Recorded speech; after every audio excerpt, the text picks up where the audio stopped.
Samantala, paghahanda naman sa mga paliparan ngayong undas ang ating pag-uusapan kasama si Sir Eric Apolonio, ang tagapagsalita ng Civil Aviation Authority of the Philippines o CAAP. Sir Eric, magandang tanghali po. Yes, magandang tanghali po, Asek Dale at Yusek March.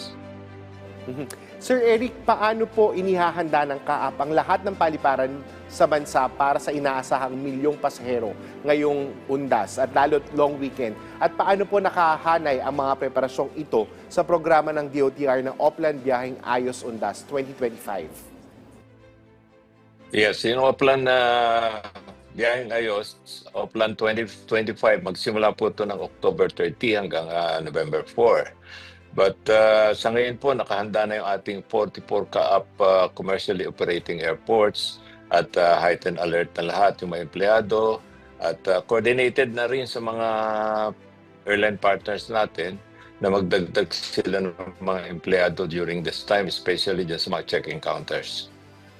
Sir Eric, alin po sa mga paliparan ang inaasahan ninyong may pinakamalaking volume ng pasahero ngayong undas? At ano po ba yung mga hakbang na ipinatupad po doon? Well, karamihan po mga sa tourist destination, like yung Siargao, Busuanga, Kalibo, itong Katiklan, Zamboanga. Yan po yung madalas na talagang puntahan at marami talagang pasahero. Sir Eric, ano po ang ibig sabihin ng heightened alert status para sa ating mga manonood, no? Sa mga paliparan, anong mga partikular na hakbang o pagbabawal ang kasabay nito? Heightened alert po ay may mga airline partners tayo like yung APSI Group, PNP, yung OTS, tsaka yung ating mga security details. Nakakalat po yan doon sa mga labas at loob ng terminal para kung sakaling may pangangailangan itong ating mga pasahero, madali ka agad matugunan.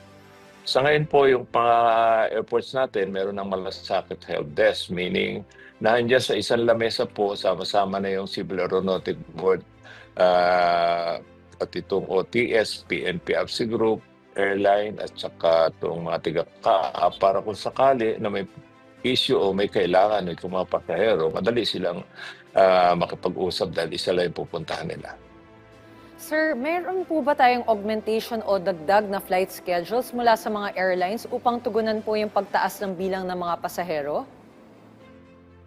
Well, mga airlines, alam na naman nila yung number of passengers nila. Kung talagang marami talaga yung demand, especially sa malalaking airports, yung configuration ng kanilang aircraft binabago. No? Kung maliit, yung single aisle, nilalakihan nila para kung at least kung ang capacity is only 160, pwede maging 300 because gagamit sila ng malaking aeroplano. Pero isang plato, isang flight lang gagamitin. Sir Eric, ano naman po ang mga pangunahing security protocols na ipinapatupad ng CAAP sa mga paliparan ngayong undas? Well, sa heightened alert nga po, una-una, tapos andito yung ating mga LGUs, even yung Red Cross nakaantabay na rin, may mga medical team tayo kung sakali. At yung sa security naman po, yung PNP, secure nila yung area sa labas. At sa loob ng terminal, yung PNP APSI Group po. Sir Eric, mayroon po bang inilatag na emergency response plan o quick response team sakaling magkaroon po ng mga aberya, aksidente o medical emergency sa mga terminals? Tama po. At lahat po ng ating medical team nandiyan na. At especially yung ating mga fire truck, meron din tayo nakadeploy dyan na talagang kailangan kung magkaroon ng insidente, madaling mag-respond kung sakali. Sir, sa panahon ng mataas na bilang ng pasahero, paano po napapanatiling ng CAAP na maayos ang ugnayan at komunikasyon sa mga airline company upang maiwasan ng flight delays o cancellation? Unang-una ho, itong mga airlines, meron naman sila advisory, especially nasa social media naman yan at alam ng ating mga pasahero. Kaya lang, minsan di natin maiwasan yung kung bad weather, may mga delayed or canceled flights. But actually, dito mga pasahero naman po protektado na passenger bill of rights. Although kapag may weather, ang mabibigay lang ng airlines is yung rebooking, yung ibalik yung pera nila. But just the same sa mga Kaap Airports po, may utos ang ating mahal na kalihim Banoy Lopez na suportahan, bigyan ng pagkain yung ating mga stranded passengers kung sakali man kailangan. Okay. Sir Eric, paglilinaw lang din po, no? May advisory na po ba tayo sa regarding po sa pagtaas po ng mga no-fly zone sa mga particular na bulkan, lalo na po dito sa Canlaon at Taal?